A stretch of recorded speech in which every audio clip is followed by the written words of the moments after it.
Okay, I wanted to tell you about an argument for God's existence that I particularly find very interesting and very compelling. So this is called the ontological argument, and it is kind of a controversial argument because it's very strange. So how do I introduce this? Some things are greater than other things, which should be obvious, I think. And so at least in theory, there can be a thing than which nothing greater can be conceived. You don't have to know what this thing would be like. You just have to know what it isn't. So I am not the greatest conceivable being. I am not the thing than which nothing greater can be conceived. Because you can conceive of something greater than me, hopefully. The thing than which nothing greater can be conceived is either necessarily non-existent, contingent, or necessarily existent. Which of those three is the greatest option? The greatest option seems to be necessarily existent. So, if the thing than which nothing greater can be conceived is to truly be that, it has to be necessarily existent. Because if it were necessarily non-existent, I could conceive of something greater than that.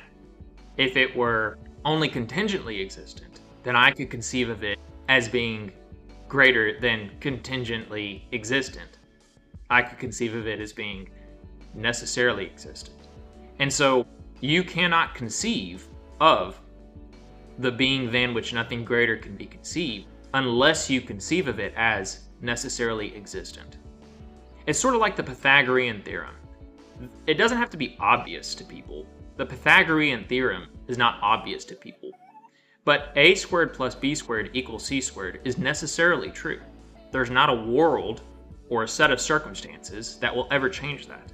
That is true. Now, you could say, well, maybe your brain is so screwed up that you don't really know, or you're somehow misunderstanding the Pythagorean theorem and actually it's not true. And somehow your brain just is that screwed up that you're getting that wrong. Well, be that as it may, I cannot conceive of the Pythagorean theorem being even contingently untrue. It has to be necessarily true. It is necessarily true. And the same is true for the being than which nothing greater can be conceived. It is necessarily existent. It must be, because that is the greatest option. I cannot conceive otherwise. Well, if it must exist, then it does exist. And so, the being than which nothing greater can be conceived does exist. Now, people have come up with all sorts of objections against this. One of them comes in the form of the greatest conceivable pizza, or the greatest conceivable island. So maybe I should have started with this. I believe the first person to actually come up with this argument was St. Anselm. And he wrote about it in the Proslogion. I think I'm saying that right. And one of his buddies, his contemporaries, sort of criticized it, not maliciously, but just saying, hey, I think you might be wrong. I don't think that that's actually good logic. And he came up with this greatest conceivable island. It is greater for the greatest conceivable island to be necessarily existent than not necessarily existent. And so the greatest conceivable island necessarily exists. The problem with that is, okay, let me give a little analogy. And this is just the way that I understand that. So let's say you have a spectrum between white and black. And all throughout that spectrum are different shades of gray before you get to either white or black. If you point to any one of those middle areas, you might ask me, is that more white or is that black? Is it white or is it black? And I might go, I don't know. It's kind of gray, right? But if you go all the way to the left, all the way like as far as you could possibly go on the white end, and you ask me, is it white? I'm gonna say, yes, it's white, obviously. And if you go all the way as far as you can on the black end, and you ask me, is it black? I'm gonna say, yes, it is black. And so, I think there's a similar analogy with what St. Anselm is doing with the ontological argument. What he is doing is he is pushing greatness to its absolute limit and saying the greatest thing ever, I don't know what's going on with the greatest conceivable island. I don't know what's going on with the greatest conceivable pizza. But what I do know is that the greatest conceivable being must exist. So maybe the greatest conceivable island does exist. Who knows? But I don't know.